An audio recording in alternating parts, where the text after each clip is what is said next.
नमस्कार दोस्तों, स्वागत है हमारे यूट्यूब चैनल ज्ञानपद बाय पन्ना में। उम्मीद है आप स्वस्थ होंगे, मस्त होंगे। पिछले कई दिनों से हमारा वीडियो नहीं आ पा रहा था, तो बहुत खेद है क्योंकि कुछ ऐसी चीज़ें चल रही थी जो बहुत ज़रूरी थी उनको भी करना। खैर, ये भी बहुत ज़रूरी है आपके लिए। तो कुछ आर्थिक परिस्थितियों से जूझते हुए एक बहुत ही प्यारा सा प्रयास है आपके सामने। नाइट वीडियो बनाई जा रही है रात में, करीब 10 साढ़े 10 बज रहे हैं। तो मेहनत जारी रहेगी, साथ आपका चाहिए। उम्मीद है आप बेहतर तरीके से साथ देंगे। थोड़ा बहुत तेज़ मैं नहीं बोल सकता हूँ क्योंकि अभी रात का समय है, तो बगल में लोग सोए हुए हैं। ज़्यादा देर ना करते हुए आइए देखते हैं आज का टॉपिक क्या है। आज का टॉपिक बहुत ही प्यारा होने वाला है। टॉपिक है आपका ऊर्जा संसाधन चैप्टर से, जो खनिज संसाधन चैप्टर था, है ना, ज्योग्राफी का, उसी चैप्टर से एक बहुत ही प्यारा सा टॉपिक है। टॉपिक नेम है आपका ऊर्जा संयंत्र केंद्र, है ना। यह एक ऐसा टॉपिक है जो बार बार आपको क्वेश्चन में पूछता है। एग्जाम्स में अगर देखेंगे तो इससे बहुत सारे क्वेश्चन बन करके आते हैं। इम्पोर्टेंट ये तब हो जाता है जब मैपिंग में भी आ जाता है, और ऑप्टिकल क्वेश्चन में भी कई बार इससे क्वेश्चन पूछ लेता है। तो आइए अब देखते हैं ऊर्जा संयंत्र केंद्र भारत में कितने हैं, है ना। तो एक ट्रिक के माध्यम से मैं बताने की कोशिश कर रहा हूँ आपको, शायद बेहतर तरीके से समझ में आ जाए। और कोई भी चीज़ें जब एक बार बेहतर तरीके से समझ में आ जाती है तो उसे भूलना बड़ा मुश्किल होता है। तो आइए फटाफट देखते हैं ट्रिक क्या है। ट्रिक ये है कि रावत काका कल नरेश की कुंडली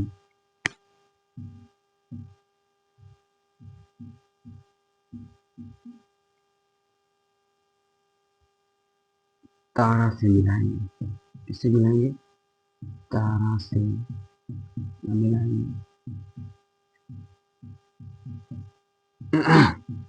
दोस्तों, ठंड की वजह से अब गला धीरे धीरे भर रहा है, फिर भी आपको पढ़ाना है, ये आपके लिए ही है। और उम्मीद है आप इसको बेहतरीन तरीके से लेंगे और समझेंगे हमारी मेहनत को कि क्यों ऐसा किया जा रहा है आखिर। हाँ, तो आइए देर न करते हुए इसको समझते हैं। रावत का मतलब क्या हो जाएगा आपका? रावत यानी रावत भाटा। ये ऊर्जा संयंत्र केंद्र है रावत भाटा।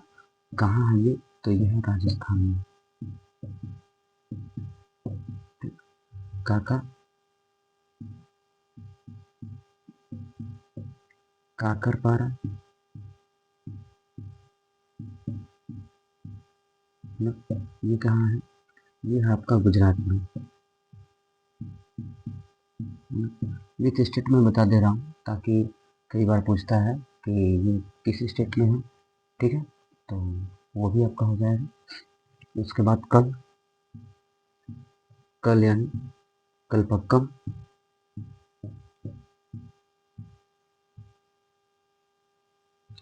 कलपक्कम कहाँ पड़ेगा आपका? तमिलनाडु में। नाम भी तो ऐसा ही है ना, कलपक्कम।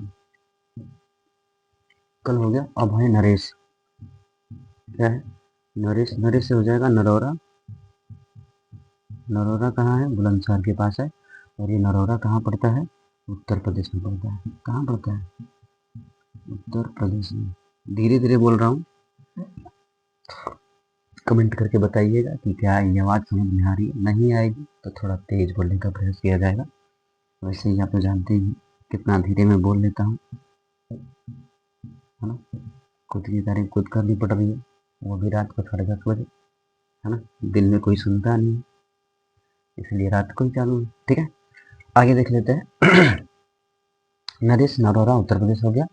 अब आगे बच रहा आपका की। की से क्या होगा भाई? की से होगा कैगा। क्या होगा? कैगा होगा। कैगा कहाँ का पड़ता है? कर्नाटक। नाटक कर यानी कर्नाटक। ठीक है, अब आपका बच गया कुंडली। क्या बचा? कुंडली। अब इससे क्या बनने वाला है? कुंडम कुलम। क्या बचेगा? कुंदन, कुलम। और जब इस तरह के प्यारे प्यारे नाम आने लगे तो समझिए कि आप कहाँ चले गए हैं, तमिलनाडु में चले गए हैं। ये कहाँ जाएगा, तमिलनाडु। ठीक है, आगे बच गया आपका तारा। इसी से न कुंडली मिलाना है, रावत काका कल नरेश की कुंडली तारा से मिलाएंगे। अब ये जो तारा है ये कहाँ है भाई, तारा से क्या बनने वाला है, तारा से बनेगा तारापुर। क्या बनेगा, तारापुर। अब ये तारापुर कहाँ आपका है, महाराष्ट्र में। ठीक, तो दोस्तों ये रहा आपके कितने, 1 2 3 4 5 6 7, टोटल कितने संयंत्र हैं भारत में जो सबसे महत्वपूर्ण है। ध्यान रखिएगा, हम लोग टोटल नहीं पढ़ रहे हैं, क्या पढ़ रहे हैं, पढ़ रहे हैं सबसे इम्पोर्टेंट या सबसे प्रमुख जो है ना। ऊर्जा संयंत्र केंद्र। एग्जाम में कम से कम 2 या 3 गारंटी है नंबर बनने वाले हैं इससे, है ना। या फिर अगर पूछ दिया ये क्वेश्चन, इसी के बेस्ट क्वेश्चन पूछ दिया आपसे मैपिंग करने के लिए यानी नक्शे में भरने के लिए भारत के, तब भी आपका ये नंबर दे करके जाएगा। ऑप्टिकल क्वेश्चन पूछ दिया तब भी ये नंबर दे करके जाएगा। यानी हम इसको क्या कह सकते हैं, मैं तो इसको कह सकता हूँ कि वेरी वेरी इंपॉर्टेंट, है ना। क्या कह सकता हूँ, वेरी वेरी इंपॉर्टेंट क्वेश्चन। तो आखिरी में यही कहूँगा, बहुत ही इंपॉर्टेंट टॉपिक है आपका, इससे बहुत सारे क्वेश्चन बनते हैं ना। कभी कभी आप देखेंगे कि मैपिंग से क्वेश्चन बना देता है कि कुछ नाम दे देगा, बोल देगा कि इससे रिलेटेड राज्य को, राज्य का नाम लिखिए, है ना।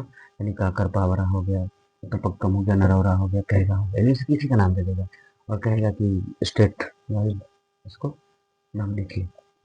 मैपिंग वाले में यानी भारत का जो नक्शा होता है लास्ट में ज्योग्राफी में, तो है ना।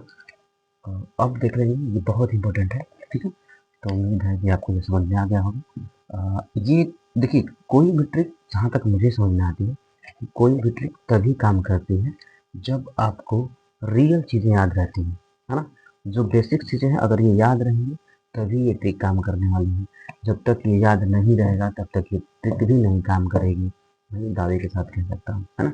फिर भी लोग ट्रिक के पीछे भागते हैं, तो मैं भी सोचा हूँ कि ट्रिक बना दिया जाए, इस ट्रिक से आपका कुछ कल्याण हो जाए। तो ट्रिक एक बार मैं फिर से बताने की कोशिश कर रहा हूँ, क्या है, रावत काका कल नरेश की कुंडली तारा से मिलाएंगे, है ना। उसी के बेस पर ये सारा है। तो आप 7 ऊर्जा संयंत्र केंद्र है और उम्मीद है आपको ये बेहतर तरीके से लर्न हो जाएगा और ये आपकी मदद करेगा, है ना। तो कमेंट बॉक्स में बताएं ट्रिक कैसा रहा और ये ऊर्जा संयंत्र केंद्र याद हुआ नहीं हुआ, है ना। और उसके बाद एक कमेंट पिक्चर क्वालिटी को लेकर के, है ना। बहुत शिकायत आती है कि सर आपका ब्लैक बोर्ड थोड़ा सा डल क्वालिटी का है। हाँ मैं मानता हूँ डल क्वालिटी का है, मैं कई बार प्रयास किया हूँ इसको बदलने का, पर परिस्थितियाँ साथ नहीं दे रही हैं अभी, है ना। जिम्मेदारियाँ शायद इससे बड़ी हो जा रही हैं। तो उम्मीद है बेहतर तरीके से आपको समझ में आया होगा। तो धन्यवाद, जुड़े रहिए हमारे चैनल ज्ञानपद विपन्ना सर से। और मैं वादा तो नहीं कर सकता हूँ क्योंकि वादा हमेशा टूट जाते हैं, है ना। लेकिन प्रयास जरूर करूँगा कि रेगुलर वीडियो डालूँ। आपका पूरा रिवीजन का रिस्पॉन्सिबिलिटी मेरे ऊपर है। एसएसटी से संबंधित जो भी रिवीजन होगा वो सब मैं कराऊंगा।